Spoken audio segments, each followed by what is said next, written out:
बोलो कॉम्रेड.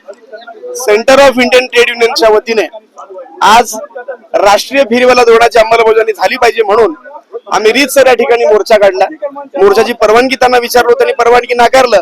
पण आम्ही त्यांना हे सांगितलं की आमच्या रास्त मागण्या आहेत आणि हे महानगरपालिकेच्या प्रशासनाच्या विरोधात आमचा लढा आहे. पण त्या लोकांनी परवानगी नाकारली आणि आम्ही मोर्चाद्वारे या ठिकाणी येत असताना डॉक्टर बाबासाहेब आंबेडकर यांच्या पुतळ्याजवळ पोलिसांनी आम्हाला पकडलं. आमच्या लोकांना झटापट केली, आमच्या लोकांवरती लाट्या चालवल्या, आमच्या लोकांचे कपडे सुद्धा फाडले. या गोष्टीचा पहिल्यांदा मी या ठिकाणी जळजळीत निषेध करतो. ज्या पद्धतीनं आज सरकार कुणाला रोजगार देऊ शकत नाही तर त्यांचा रोजगार हिरावून घेऊ शकत नाही. खरं तर चार चाकीवाले असतील, फेरीवाले असतील, भाजी विक्रेते असतील, फळ विक्रेते असतील किंवा टपरीवाले असतील, हे लोक स्वतःचा रोजगार स्वतः करत आहेत. पण त्यांना अतिक्रमणाच्या नावाखाली त्यांचे डबे उचलणं, त्यांच्या गाडी घेणं, त्यांचा भाजीपाला जप्त करणं, अशा प्रकारची दंडेलशाही, हुकुमशाही हे महानगरपालिकेचं प्रशासन करत आहे.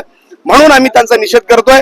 वास्तविक पाहता राष्ट्रीय फेरीवाला धोरणानुसार या ठिकाणी एक समिती गठीत केलेली आहे. त्या समितीचे अध्यक्ष स्वतः आयुक्त पदसिद्ध असतात. या समितीत सगळे फेरीवाले निवडून गेलेले आहेत. त्यांची आजपर्यंत बैठक झालेली नाही. खरं तर त्यांना संरक्षण देण्याऐवजी त्यांना बेदखल करण्याचा अत्यंत दुर्दैवी असा जुलमी निर्णय या महानगरपालिकेच्या प्रशासनाने घेतलेला आहे. म्हणून त्याच्या विरोधात आमच्या ठिकाणी आम्ही निदर्शनं करतो. बघा, ज्या पद्धतीनं लोकप्रतिनिधी असतील किंवा महानगरपालिकेचं प्रशासन असतील, हे दोन्ही एकत्र तितकेच त्याच्या जबाबदारी आहेत.